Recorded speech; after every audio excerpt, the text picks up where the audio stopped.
सांप और नेवले की रोचक कहानी। शीर्षक की तरह ही ये कहानी काफी रोचक है। ये कहानी ना सिर्फ बच्चों को बल्कि बड़ों को भी पसंद आएगी और जीवन का एक महत्वपूर्ण पाठ याद दिलाएगी। एक राज्य में एक ब्राह्मण दंपति रहा करते थे। उनकी शादी के कई साल हो जाने के बाद भी कोई संतान न होने की वजह से ब्राह्मण की पत्नी काफी दुखी रहने लगी थी। ब्राह्मण जो लोगों को आशीर्वाद देकर उनके दुख दर्द कुछ हद तक कम कर दिया करता, वो खुद अपनी पत्नी के दुख का निवारण नहीं कर पा रहा था। ब्राह्मण ने अपनी पत्नी का दुख कम हो इसलिए एक उपाय निकाला और एक नेवाला लाकर पत्नी को पालने के लिए दे दिया। छोटे से नेवले को पाकर ब्राह्मणी खुश हो गई और उसे किसी बच्चे को तरह ही लाड प्यार करके पालने लगी। नेवला भी इंसानों से इतना प्रेम पाकर उनमें घुल मिल गया। ब्राह्मण दंपति का भी संतान न होने का दुख कम हो गया, या यूं कहे कि नेवले को अपनाने से उनका ध्यान उस बात से हट गया। कभी कभी भगवान हमें कुछ वस्तुओं के लिए ज्यादा इंतजार कराता है। ऐसा ही कुछ ब्राह्मण दंपति के साथ भी हुआ, क्योंकि वो अपना गम जैसे तैसे भूल ही रहे थे कि अगले ही साल ब्राह्मणी ने एक सुंदर से बच्चे को जन्म दिया। ब्राह्मण और उसकी पत्नी का सुख 4 गुना हो गया। वे अब अपने बच्चे को और नेवले को साथ में ही पाल पोस कर बड़ा करने लगे। पड़ोसी उन्हें अक्सर सलाह दिया करते कि नेवले को बच्चे के साथ रखना काफी खतरनाक हो सकता है, क्या पता ये जानवर कब क्या कर बैठे। लेकिन दंपति को नेवले पर पूरा भरोसा था, क्योंकि जब से वे उसे अपने घर लाए थे तब से लेकर उसने कभी कोई ऐसी हरकत नहीं को थी जो उसे न करनी चाहिए। खैर, ऐसे ही कुछ महीने बीत गए। एक दिन ब्राह्मणी का व्रत था, इसलिए वो अपने पति को बच्चे का ध्यान रखने को कहकर मंदिर चली गई। जब ब्राह्मणी मंदिर गई थी तभी ब्राह्मण को राजा के महल से एक यज्ञ करवाने के लिए बुलावा आया। ब्राह्मणी पूजा पाठ और भजन में इतनी खो गई थी कि उसे समय का कोई भान ही नहीं रहा।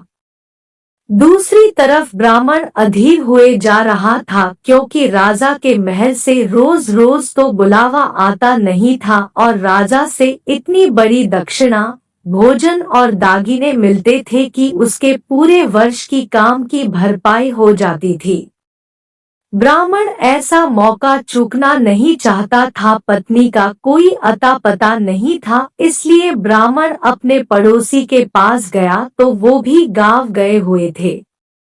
अंत में ब्राह्मण ने सोचा ब्राह्मणी काफी देर से मंदिर गई हुई है, वो कुछ ही मिनटों में लौटती ही होगी, इसलिए वन पालतू नेवले को अपने बच्चे को सौंपकर राजा के यहाँ निकल गया।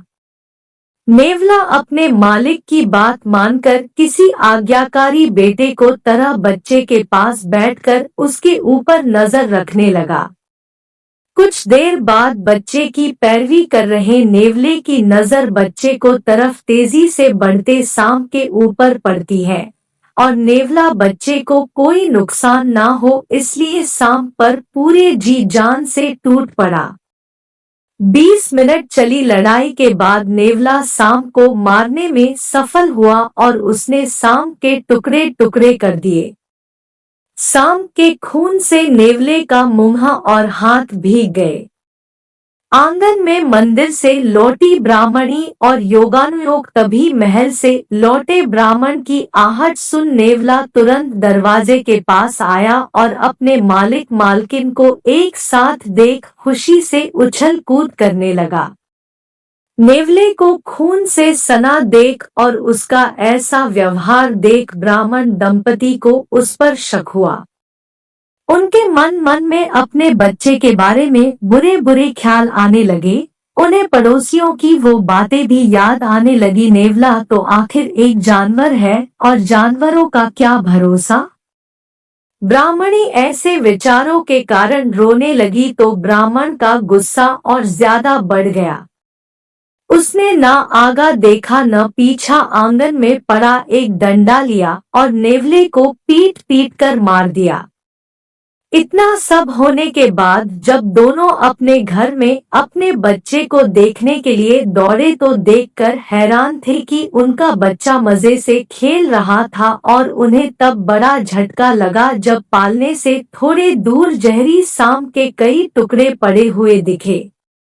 वे दोनों गुस्से से अपना आपा खोकर अपने बच्चे के रक्षक के ही भक्षक बन बैठे थे। सच्चाई का पता चलते ही दोनों पश्चाताप की आग में जलने लगे। दोस्तों, पुराने जमाने की ये रोचक कहानी हमें वही पुरानी मगर काफी महत्वपूर्ण बातें सिखाती है कि गुस्सा नहीं करना चाहिए, या गुस्सा आ भी जाए तो उस वक्त कोई फैसला या काम नहीं करना चाहिए, क्योंकि इतिहास गवाह है कि गुस्से से और गुस्से में लिए गए फैसलों से हमेशा अनर्थ ही होता है।